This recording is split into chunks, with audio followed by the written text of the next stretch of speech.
Hola, soy el Bill Joshua, aunque tú ya me conoces, y me alegra que estés conmigo.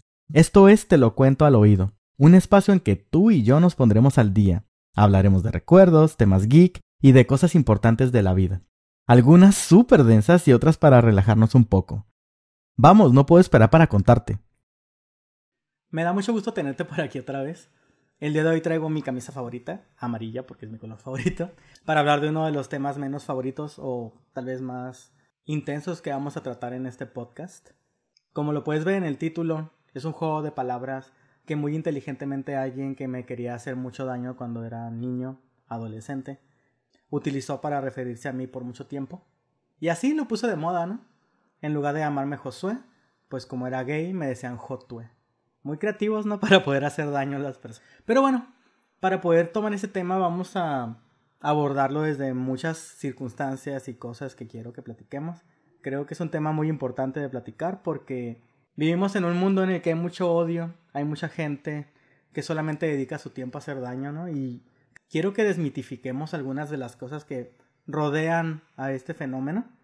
Y para empezar, como ya es una tradición para nosotros, vamos a ir a leer en la RAE qué es lo que significa la palabra gay. Por primera vez en este podcast, la palabra no proviene de un origen latín, sino que proviene del inglés. La palabra gay, según la RAE, significa propiamente alegre, en un inglés un poquito más tradicional, y se refiere a una persona, especialmente a un hombre, que tiene una conducta sexual homosexual. Es decir, una persona gay es una persona que es atraída por personas de su mismo sexo, y normalmente se utiliza para referirse a los hombres, ¿no? Aunque este concepto abarcaría también a las mujeres lesbianas, pero bueno, el asunto es que de ahí proviene esta palabra. Y antes de adentrarnos en el tema, quiero que hagamos nada más un poquito de recopilación histórica de dónde proviene este término, porque me parece bonito de saber. Quizás si nunca te has puesto a investigar, igual no sabes esta historia, pero la palabra gay fue utilizada por primera vez para referirse a la comunidad LGBT por Judy Garland, esta actriz famosísima estadounidense, muy conocida y mayormente conocida por su película El Mago de Oz, en la que ella era Dorothy, en esa época en la película clásica, creo que era como de los 50, ¿no?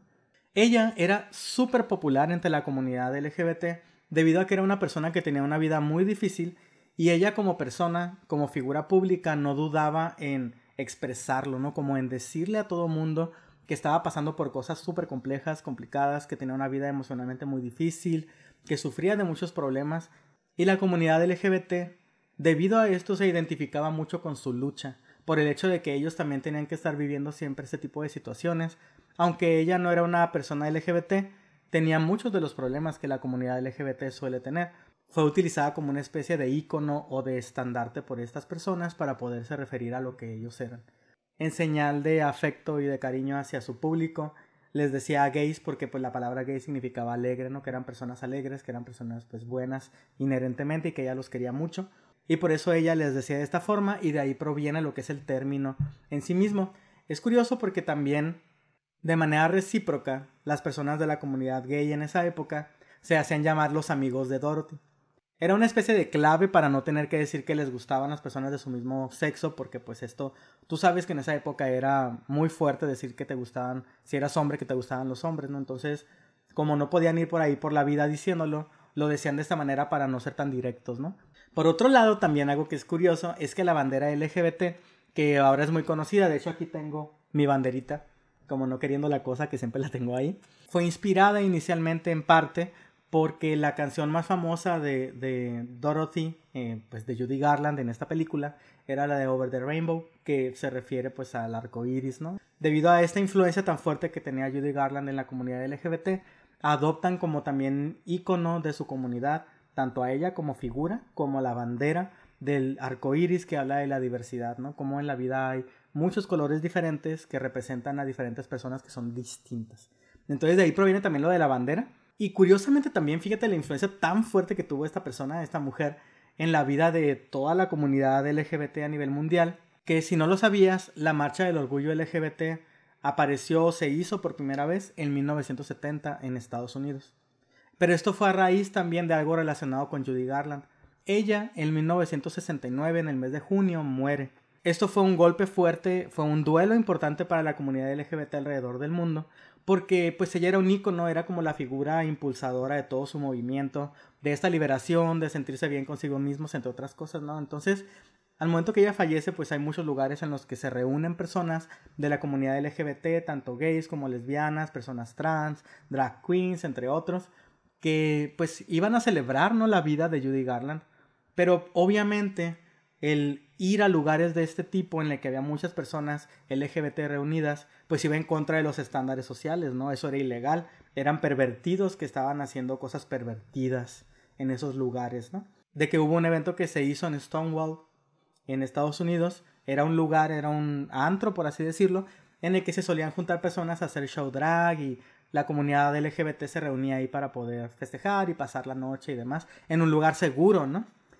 Pues bueno, ocurre que ellos están en una celebración póstuma por la vida de Judy Garland y pues llega la policía a amedrentarlos, a atacarlos, a meterlos a la cárcel y esto origina un montón de disputas. Al día siguiente hubo marchas y muchas situaciones relacionadas con todo este fenómeno porque se les estaba únicamente atacando, encarcelando, juzgando por el hecho de ser personas LGBT. Ellos no habían hecho nada malo y casualmente se encontraban todos reunidos ahí para festejar la vida de Judy Garland después de que acababa ella de fallecer. ¿Y qué fue lo que ocurrió?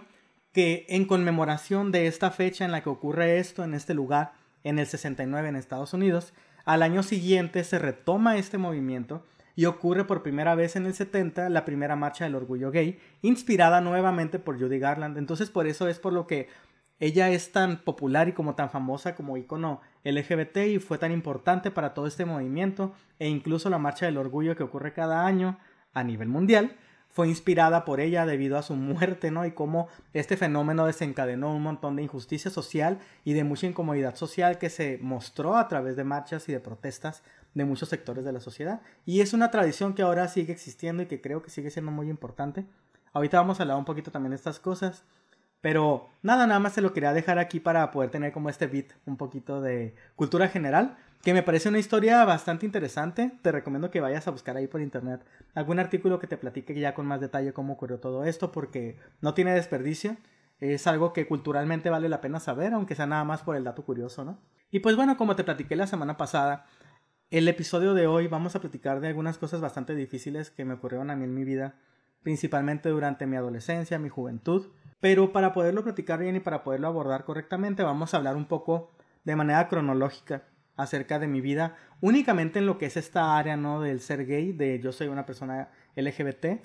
Quiero que vayas conmigo un poquito descubriendo todo esto para poderlo desentrañar, para poder obtener de ahí las partes que son importantes, de las que quiero que reflexionemos y platiquemos, discutamos un poco. Nada más déjate llevar, yo te voy a ir platicando y vamos a ir encontrando datos interesantes aquí, ¿no? Para empezar, yo, como ya te lo había comentado antes, fui un niño muy tímido.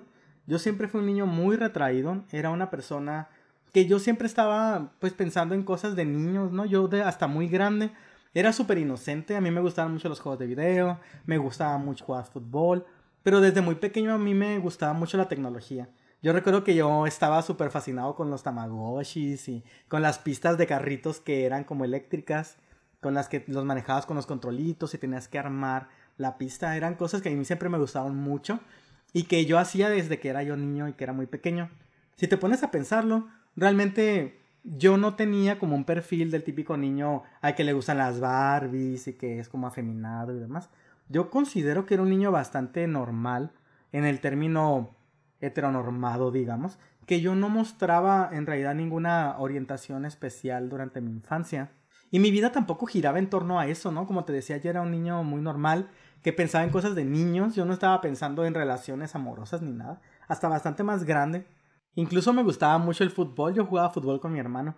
Creo que también mucho por la influencia de los supercampeones, que tal vez si tú viviste en esa época, a ti también te gustaban, ¿no? Y que pues nos salíamos en la tarde a jugar fútbol. Que es algo también muy estereotípicamente relacionado con los niños heterosexuales, ¿no? Y que es algo que en la vida de un niño gay suele ser muy problemático porque también forma parte de esta segregación que los niños heterosexuales te hacen, ¿no? Pero ahorita hablamos un poquito de eso. Te digo todo esto porque creo y considero que yo era un niño bastante normal, bastante promedio, era muy tímido, pero a mí me gustaban mucho las cosas que requirieran como de tecnología, de pensar un poquito, que hubiera como un proceso creativo, ¿no?, detrás de eso, y sigue siendo algo como muy relacionado conmigo. porque pues yo era el mismo desde chiquito, ¿no? Recuerdo mucho que yo era un niño muy tranquilo, yo estoy consciente de eso, pero una anécdota pequeña aquí es que mi mamá en algunas ocasiones me llegó a contar que cuando yo estaba bebé, yo era un niño tan pero tan tranquilo, tan pacífico, tan bien portado, que ella se asustaba de que me cuenta que ella varias veces fue al pediatra para preguntarle si estaba yo bien, si no tenía algún problema físico, algún problema motriz o algo, porque decía ella que yo era un niño demasiado obediente. Ella me decía, ponte ahí, ahí quédate, y ahí me quedaba. Y me decía, pues haz esto. Y lo hacía, ¿no? Entonces a ella se le hacía muy raro. Sobre todo porque ella me comenta que comparando con mi hermano mayor, pues él era un niño normal, pues muy travieso, que él andaba haciendo cosas. Y yo era todo lo contrario. Desde que yo estaba, pues bebé técnicamente, mi personalidad ya estaba muy definida. De que yo era una persona muy tranquila, muy obediente, muy bien portada. Y pues el pediatra le dice a mi mamá, después de muchos exámenes, estudios y demás, ¿sabe qué, señora? Su niño está bien, simplemente él es tranquilo, él es así. A mi mamá le daba mucha gracia y le parecía muy curioso que tuviéramos una personalidad tan diferente mi hermano y yo, cuando en realidad incluso pues llevábamos poco tiempo de diferencia en edad y pues nos criamos en un entorno bastante parecido, ¿no? Te cuento esto porque quiero que te des cuenta cómo desde que tú eres pequeño, desde que naces, tú naces con una personalidad. Realmente hay cosas contextuales que modifican esto, pero al final de cuentas tú como persona ya vienes con una forma de ser, ¿no? Que es como muy personal y muy interior de la persona que tú eres, ¿no? Entonces, ¿qué ocurre?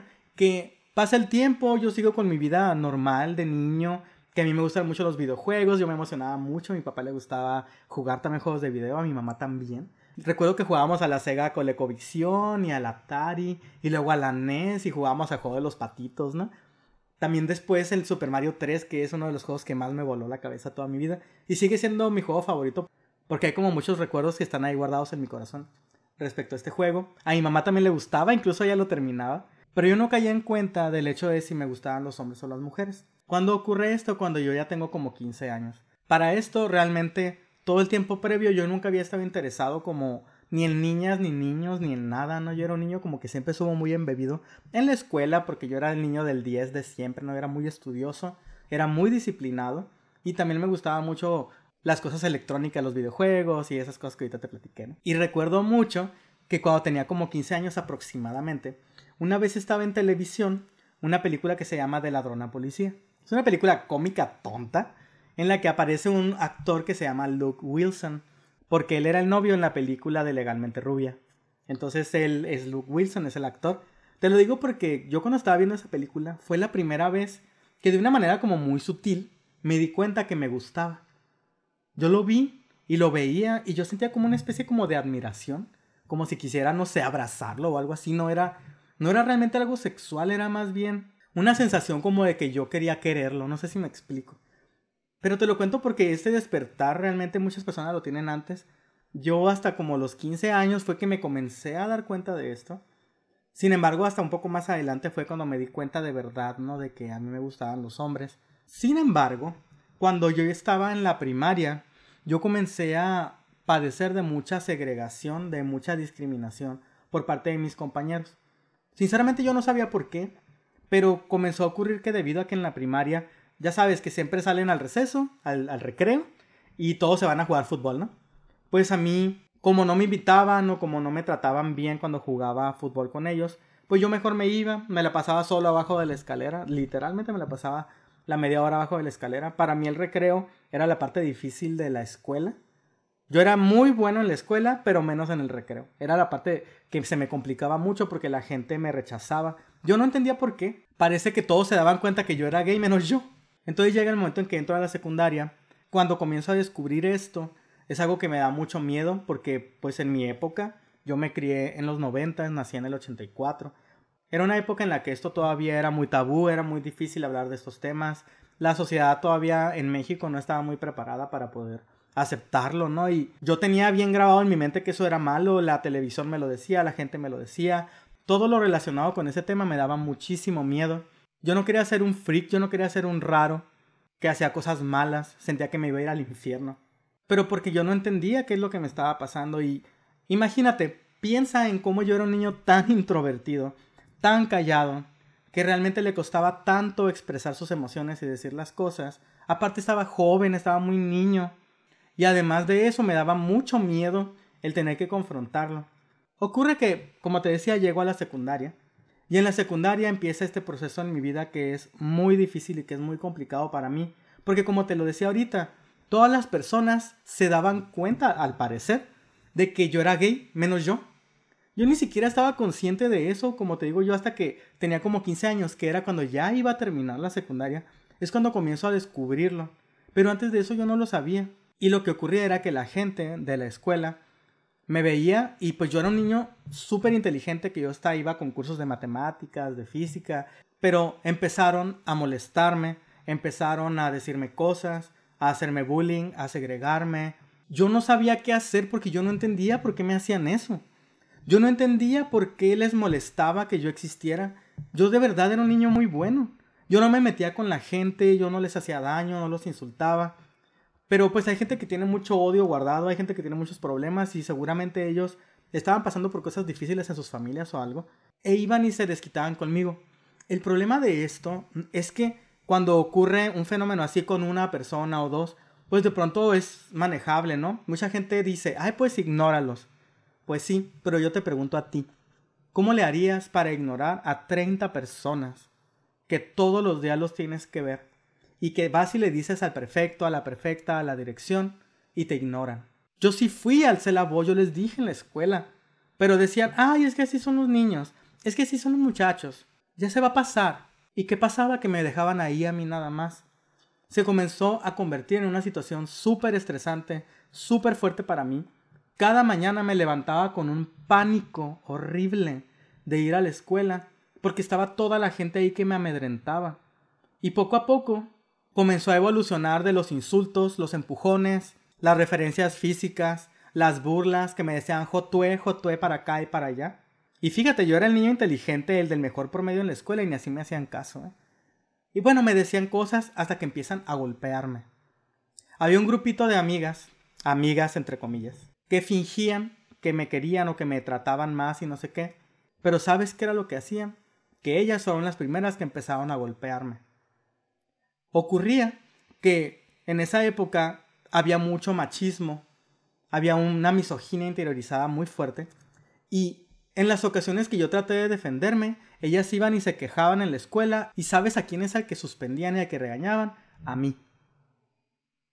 Ellas me golpeaban todos los días, incitaban a la gente a que también me insultara, a que me golpearan y al que regañaban era a mí. ¿Tú qué hubieras hecho, no? Yo, de plano, era un niño tan amedrentado y que tenía tantas cosas en mi cabeza, tenía mucho miedo de lo que me estaban haciendo. Yo nunca me atreví a decirle a mis papás. Yo les dije en la escuela. Sí traté de resolverlo en la escuela, pero no me hacían caso. Y cuando me quería defender, como eran mayormente mujeres las que abusaban de mí, en la escuela no me hacían caso porque a las mujeres no se les pega, porque a las mujeres no se les grita y porque a las mujeres no se les insulta. Traté de hacer las cosas de muchas maneras, pero cada vez el bullying fue más fuerte y fue por más personas. Llegó el momento en el que yo salía de la escuela y me perseguían en el camino hacia mi casa. Yo vivía como a 8 cuadras, algo así, de la escuela. Y salían siguiéndome por el camino para la escuela para entre todos golpearme. Me tiraban al piso y me agarraban a patadas. Todos los días. Y mayormente se ponían las mujeres a golpearme porque sabían que si yo les hacía algo para defenderme, me iban a regañar a mí. Debido a todo esto, yo tenía un conflicto grandísimo en mí. Yo pensaba que yo estaba mal, que algo yo hacía que les ofendía. Hasta llegué a pensar en algunos momentos que yo tenía la culpa y yo me merecía que me hicieran eso. Me sangraban a golpes. Una vez me encajaban un lápiz en la cabeza. Esa vez mi mamá obviamente se dio cuenta que me encajaban el lápiz. Y fue a la escuela a quejarse de qué está pasando porque le hicieron eso a mi hijo. ¿Sabes qué es lo que les dijo la prefecta a mi mamá? Que de seguro a la niña esa yo le gustaba y solo quería llamar mi atención. El asunto es que traté de hacer muchas cosas en el momento. Todo el tiempo yo siempre mantuve mi promedio, siempre fui el mejor de la clase, incluso de la escuela. Y se me hace tan burdo y tan absurdo como decían, pues Josué Pisano es el mejor de la clase, hay que mandarlo al concurso de tal, hay que mandarlo a cual. Pero yo les decía las cosas y no me hacían caso. Fíjate cómo era nuestra sociedad en la que de verdad todo les valía y decían, no, allí él que lo resuelva. El problema es que mi problema de bullying no era un problema tan simple, era mucha gente. Y luego también los hombres, cuando salíamos a educación física, para mí era un martirio el salir a educación física. Porque los maestros irresponsables creo que hacen eso todavía. Dicen, ay, toma este balón, váyanse a jugar. Y durante todo el tiempo que estaban jugando, se la pasaban dándome pelotazos, insultándome, pegándome, robándome mis cosas, me robaban el dinero también. Ahorita ya ni siquiera me puedo acordar de todas las cosas que me hicieron. Pero fueron 3 años enteros de esto. Muchos amigos gays de pronto he visto que publican cosas de hay que defender a las mujeres porque ¿quién fue la primera persona que te quiso y te apoyó cuando le dijiste que eras gay? Una mujer. Bueno, en mi caso no fue así. En mi caso las mujeres también me golpeaban, también me decían cosas, también me insultaban. De hecho, la persona que acuñó este término de Josué fue una mujer. Y lo utilizaba para poderse burlar de mí, insultarme y motivar a los otros a también hacerme cosas. Con el paso del tiempo, llega el momento en el que pues yo ya tengo 15 años, pasa esto de que me doy cuenta de que me gustan los hombres, que me gusta Luke Wilson. Ahora imagínate con todos los problemas que yo ya traía, de que me golpeaban y todo lo que me hacían, y aparte todavía traer la piedra encima de ser gay, que yo sentía que eso estaba mal.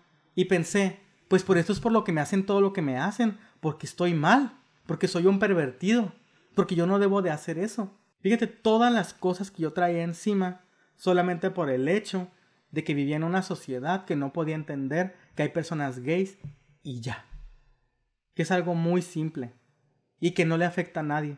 Yo no tenía las herramientas en ese momento para poder defenderme como debería de ser, para poder entender, porque ni siquiera yo entendía, no tenía la seguridad en mí mismo de que yo estaba bien, ¿me explico? Entonces, ¿qué ocurre? Que luego con el tiempo decido entrar a una preparatoria que esté muy lejos de donde yo estudiaba. Intencionalmente, eso no se lo dije a nadie, decidí irme a una escuela lejos para no tener que ir a la que estaba cerquita en la que iba a estar toda esa gente.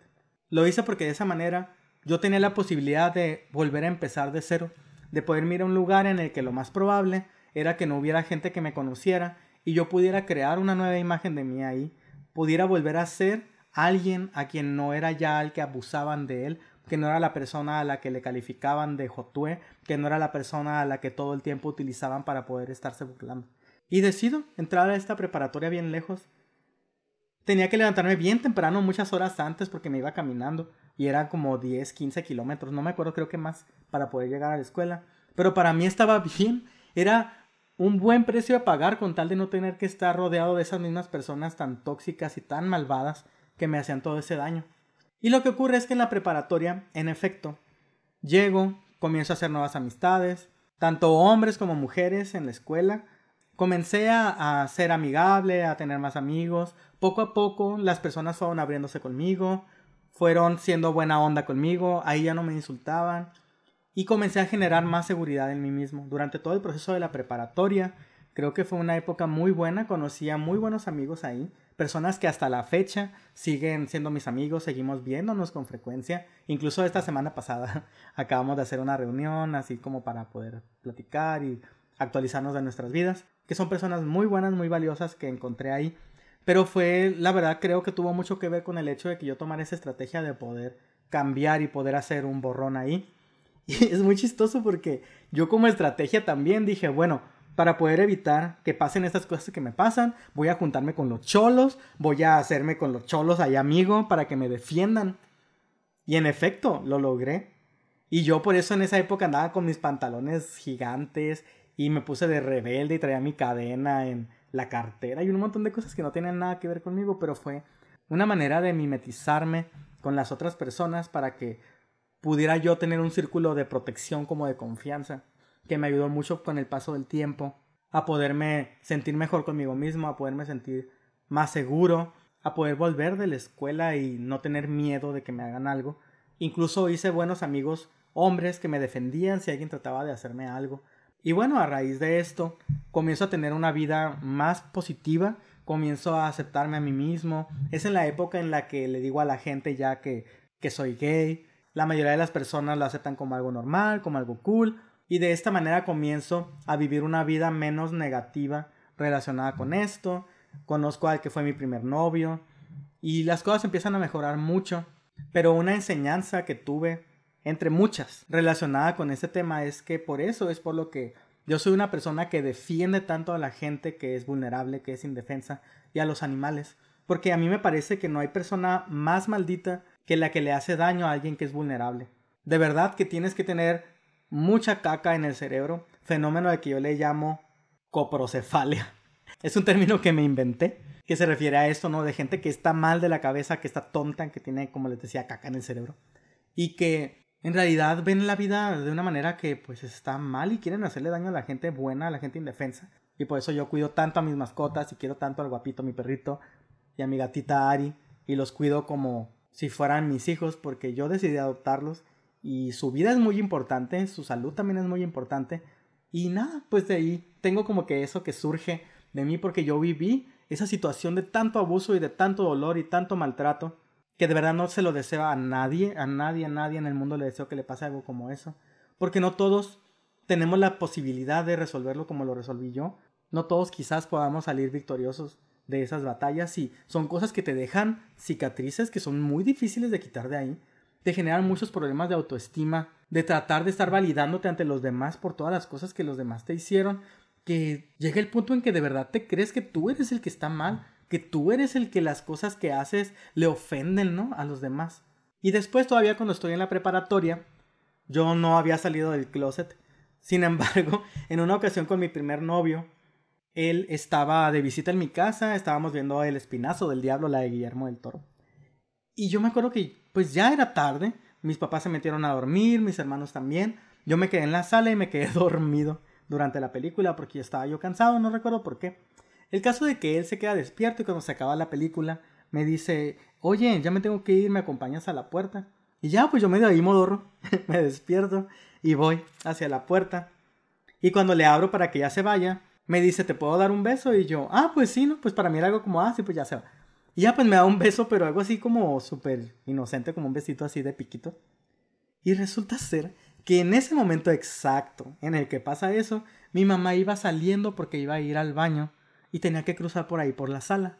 Entonces ella me mira en el momento exacto en la que le estoy dando un beso. Y así es como salí del closet a la fuerza. Y ahora agradezco que haya pasado eso. Fue un proceso también muy complicado con mi familia. Creo que en relación a este tema, así como tú no naces sabiendo cómo ser gay y cómo manejar esto en tu vida, en la sociedad, tampoco tus hermanos, tu familia, tus papás nacen sabiendo cómo tener un hijo gay. Ellos también tienen que tener un proceso parecido de salir del closet como tú, para poder entender cómo funciona esto, para poder saber cómo manejarlo, porque así como a ti te da miedo, a ellos también les da miedo. Hay muchas cosas que ellos no quieren para ti, no quieren que sufras, que tengas problemas, y de ahí proviene mucho de este temor. Pero afortunadamente con el tiempo, al paso de unos meses, poco a poco eso se fue mejorando con mis papás. Recuerdo algo que fue muy interesante de vivir, que yo pensaba que mi papá iba a resultar muy homofóbico y que me iba a regañar. Yo tenía mucho miedo de lo que él me pudiera decir por ser gay. Pero recuerdo que en una ocasión él me dijo, oye, quiero platicar contigo. Y básicamente lo único que me dijo fue, yo creo que así como a mí me gustan las mujeres, a ti te gustan los hombres. Y es algo muy simple y no tiene nada de malo, así que creo que lo único que yo tengo que decir, está todo bien. Y para mí fue como, me estalló la cabeza porque pensé tanto tiempo que me resistí a decirlo, tanto tiempo que sufrí en secreto, tanto tiempo que me sentí mal conmigo mismo. Y al final resultó en algo bueno, que mis papás y mi familia lo veían eso como normal, y creo que no hay mejor manera de poder tratar a un hijo LGBT que tratarlo normal. Como cualquier persona, ni muy bien, ni muy mal, ni condescendientemente, ni con tristeza, ni con lástima. Simple y sencillamente, como a cualquier hijo, la orientación sexual solamente es una partecita de la vida de una persona y sinceramente no le incumbe ni le corresponde técnicamente a nadie más que a ti y a tu pareja, ¿no? Entonces creo que en esa parte yo tuve una gran fortuna de poder tener una familia que rápidamente procesó esto, que rápidamente lo aceptó. Y de verdad yo tengo desde los 17 años que salí del closet, tanto con mi familia nuclear como con todo mundo. Y se me hace bien raro en ocasiones que todavía tengo que salir del closet con alguien, porque para mí es como, pues no me ves, que no te das cuenta que soy gay. Pero bueno, hay personas que no se fijan y que no se dan cuenta, ¿no? Entonces, y por eso a veces tengo que pasar por este proceso, porque también hay quienes por prudencia simplemente no lo dicen o no lo abordan directamente hasta que yo les digo, hey, Ya sé que lo sabes, pero nomás para aclarar, soy gay. Y ya de esa manera podamos seguir con nuestra vida, ¿no? Otra cosa que también es muy cierta, que creo que a todas las personas LGBT nos pasa, es que por más que comiences a ser más fuerte, que entiendas, que la gente a tu alrededor te quiera, te apoye, nunca dejas de vivir acoso. Creo que es algo parecido a la situación de las mujeres, de que toda su vida es algo, que toda su vida alguien les hace algo, por aquí, por allá. Así como están los micromachismos, también existen esas microdiscriminaciones que hacen a las personas LGBT. Afortunadamente, en mi vida fui formando un círculo de personas que son personas inteligentes, que saben que estas cosas ni siquiera tienen por qué ser un tema y que llevan la vida de manera normal y todo. Sin embargo, todo esto de todas maneras tiene estragos tanto en la sociedad como en ti, como en las personas a tu alrededor. Por ejemplo, hubo una época en la que yo quería tener familia. Es un sueño que yo siempre había tenido, el de tener hijos, y decido tener un hijo.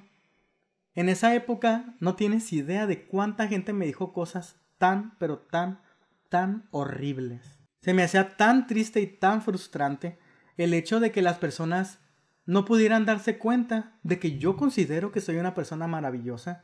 Yo considero que yo puedo ser un gran padre. Yo considero que tengo mucho que ofrecerle a un hijo, así como a las demás personas. Pero para esa gente, todo se reducía al hecho de que, eres gay, pervertido, violador. No, tú no puedes tener hijo. Tú no debes de tener hijos porque los gays no pueden tener hijos. Y de verdad que es algo que uno pensaría que ya no existe. Y esto pasó relativamente hace poco. Y no deja de sorprenderme la cantidad de personas que les dejé de hablar debido a esas cosas que me dijeron que yo no me lo esperaba. Pero existen de todas maneras en nuestra sociedad muchas cosas que están ahí medio aceptadas, medio ocultas, que se asoman de repente en los comentarios que hacen o en las decisiones que toman. Y aunque yo ya no me dejo intimidar, aunque yo ya soy una persona fuerte, que inmediatamente cuando alguien me quiere hacer algo, levanto la mano, levanto la voz y lo bloqueo y no lo permito, aún así siguen existiendo este tipo de conductas negativas de esta gente que dice ser muy pro LGBT, pero utilizan esas frasecitas de, es que los gays, pues está bien, pero que no adopten. Es que los gays está bien, pero que no se casen. Es que los gays están bien, pero que no vivan juntos. Cualquier pero que tú le pongas es discriminación. ¿Sabes por qué? Porque es como si yo te dijera, pues está bien que tú seas mujer, pero no te cases. Está bien que tú seas mujer, pero no tengas un trabajo. Está bien que tú seas mujer, pero no estudies. ¿Te fijas cómo es de absurdo esto? En verdad, ese pero, siempre que tú le pones un pero, proviene de una discriminación, de algo que tú tienes ahí en el interior que estás rechazando y que no quieres que la otra persona tenga. La gente LGBT no busca superioridad sobre nadie. Lo que nosotros necesitamos solamente es igualdad de derechos. Es algo bien simple, algo bien básico. Así como pago impuestos, yo quiero poderme casar, quiero poder tener Infonavit, quiero poder sacar un crédito mancomunado con mi pareja, porque son cosas que en la vida son importantes y son cosas legales que es necesario que exista un reconocimiento de esto para poderlo hacer. Hemos dado muchos pasos en nuestro país referente a este tema, pero hay mucho que falta por avanzar para poder llegar a las condiciones óptimas en las que este niño, como lo fui yo, que está en la primaria, dejen de golpearlo, para que deje de haber suicidios de mujeres y niños trans, para que deje de existir toda esta cultura de amedrentar a la persona diferente. Esta plática me recuerda mucho cuando miré la película esta de Turing, del código Enigma, en la que se habla pues de este científico que básicamente es el padre de la computación moderna. Él inventó lo que es todo lo que es la máquina de estados, que en la universidad yo lo estudiaba, pero yo no sabía que era él, de la máquina de Turing. Básicamente le debemos la computación a este hombre. Y fue importantísimo para la guerra y un montón de cosas que hizo. Y el hecho de que él fuera gay fue realmente lo que acabó con su vida. Porque él era un hombre gay en esta época en la que pues esto era muy mal visto. Y cuando se enteran pues lo sentencian a que tiene que tener una castración química. Que esto se refiere a que tiene que tomar hormonas y otras cosas para que se haga mujer, entre comillas, ¿no? Y fue una cosa súper nociva para su vida.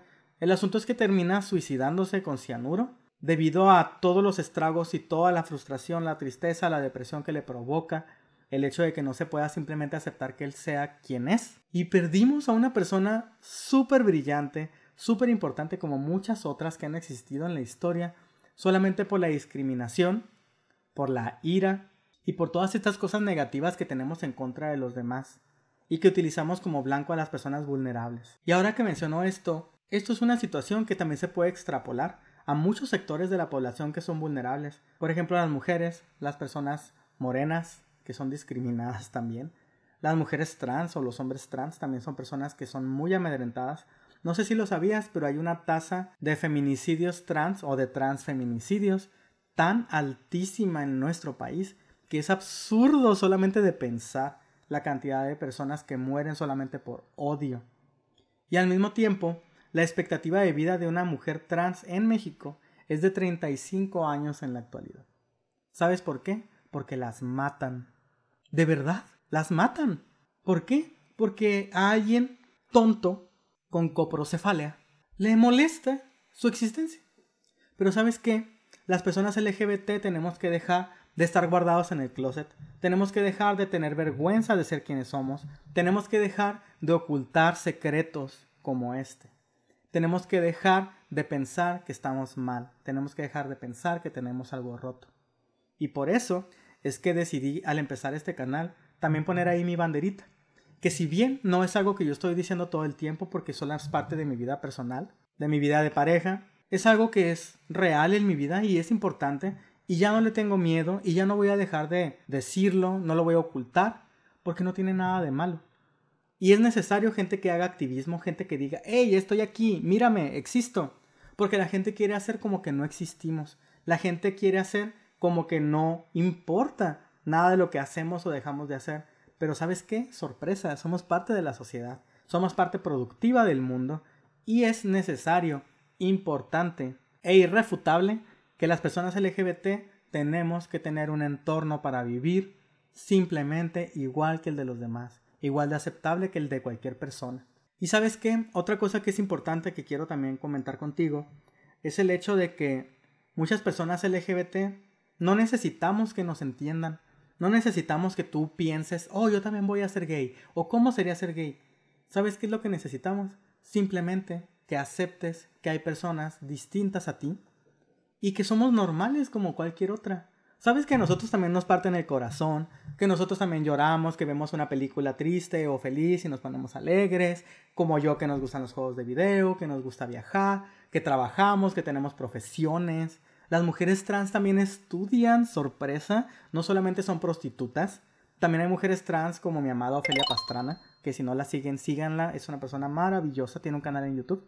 Ella es física y econometrista. Es maravillosa y tiene un canal maravilloso en el que habla de muchas cosas muy interesantes. Vale mucho la pena escucharla. Y de hecho es una inspiración para mí, para poder tener esta conversación ahorita contigo. Porque ella me hizo darme cuenta que no es suficiente con ser yo. No es suficiente con aceptarme yo como soy. Es necesario visibilizarlo. Es necesario decir, hey, aquí estamos, existimos. Y eso está bien.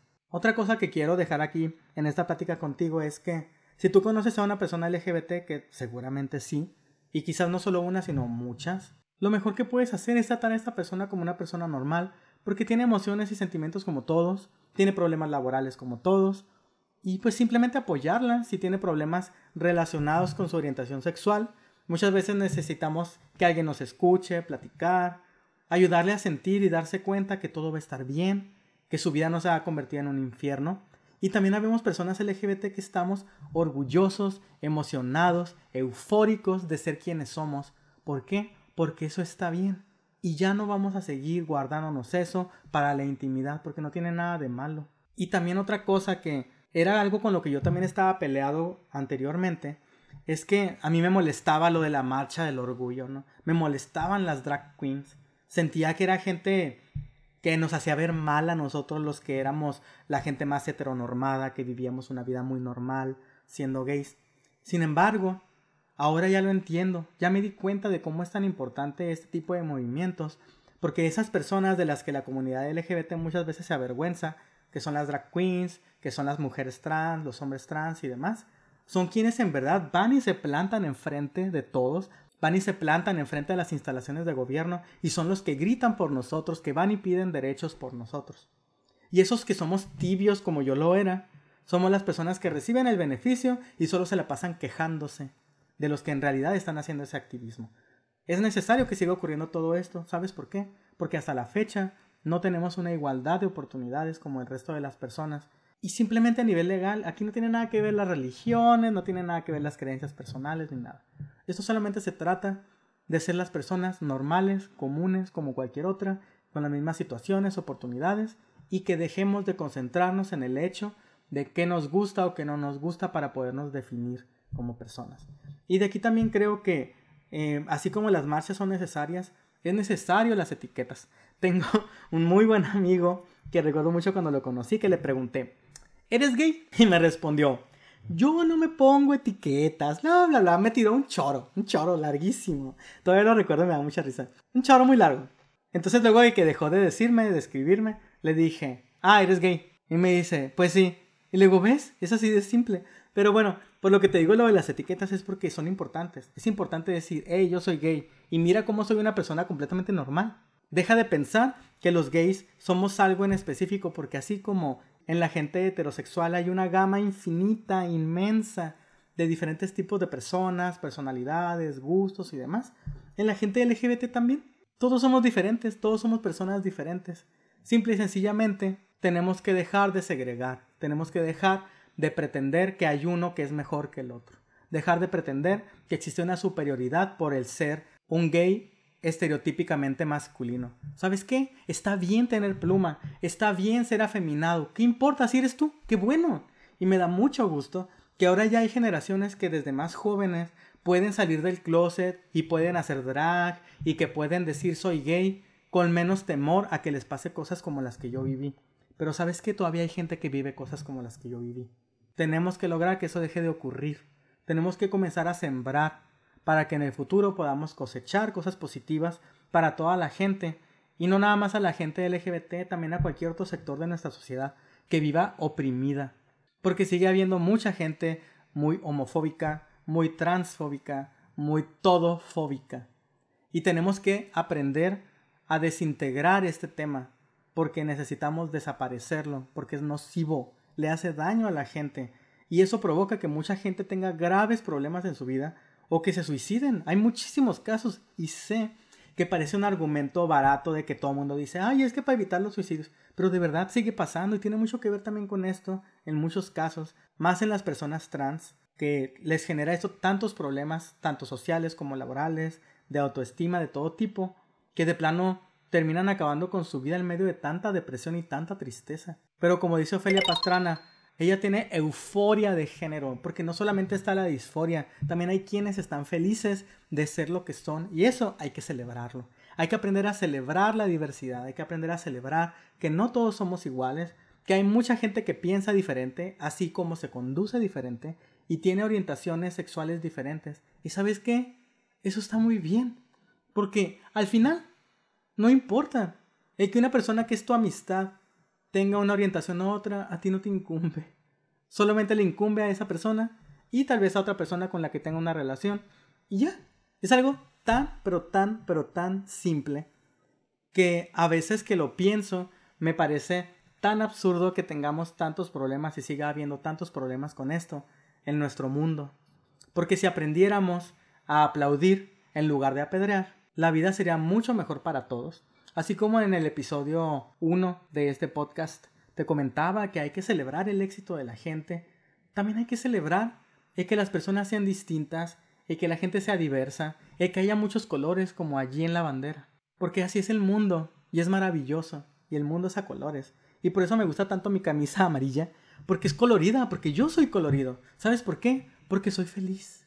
Porque me gusta expresarlo, porque me gusta mostrar cómo la vida es para disfrutarla, para gozarla, para vivirla, para ser feliz. Y por eso siempre te digo que hay que ser feliz, es lo que importa. Esta semana quiero que platiquemos ahí en los comentarios, que me digas experiencias que hayas tenido de este tema, tanto con amistades o contigo mismo o misma. ¿Qué has vivido tú? ¿Qué has visto tú? ¿Qué has hecho tú para poder ayudar a que esos problemas se reduzcan? Y algo bien importante que también quiero anotar aquí contigo es que el objetivo de esa conversación contigo no es victimizarme, no es decir que la gente LGBT, ay, cómo sufrimos, pobres de nosotros. Hay muchos temas en el mundo, hay muchas cosas que hay que mejorar, pero tenemos que aprender que como sociedad no se trata de decir, esto es más importante que esto, o esto se hace y esto no. ¿Sabes qué? Todas las cosas se necesitan. Hay que trabajar en todas. Y en cada cosa nosotros tenemos que aprender a poner nuestro granito de arena, nuestra aportación para poder hacer que nuestro mundo sea mejor. Y toda esta conversación me lleva a un tema secundario que se deriva de esto que te estoy contando, que es lo que es la vida gay, la vida LGBT, que también hay mucho que hay que desenredar de esto. Seguramente muchas personas de las que me están escuchando o tú ha vivido situaciones relacionadas con esto y hay mucho que hablar de esto. Esto lo vamos a tocar la próxima semana. Ya sé que ya se acabó el tiempo, ya sé que ya llevo mucho tiempo hablando aquí, pero creo que hay muchas cosas importantes que tenemos que visibilizar. Y como síntesis, quiero que de esta plática nos llevemos, por un lado, el interiorizar, pensar en por qué algo como eso puede molestarme o no. ¿Qué puedo hacer para aprender a querer, para aprender a aceptar a la gente simplemente y dejar de juzgarla? Y también si he tenido alguna vez situaciones en las que yo haya podido coadyuvar a que esto no ocurra y no lo he hecho, o al revés, que yo activamente he ido y he ayudado a visibilizar, he ido a las marchas, he ido a votar, he ido a hacer las cosas para poder crear un mundo mejor para todos. Esa es tu tarea para los comentarios. Me va a dar mucho gusto leerte, platicar. Sé que es un tema un poco polémico, puede haber muchas opiniones, pero pues en este canal habemos gente inteligente que nos gusta discutir bien, con argumentos, el poder dar amor a la gente, poder hacer que el mundo sea mejor. Por eso es por lo que me estás escuchando y creo que por eso llegaste hasta este momento. Nos vemos la próxima semana. Va a ponerse interesante también la plática de la próxima semana. Y como siempre te digo, lo más importante en esta vida es una sola cosa: ser feliz. Nos vemos.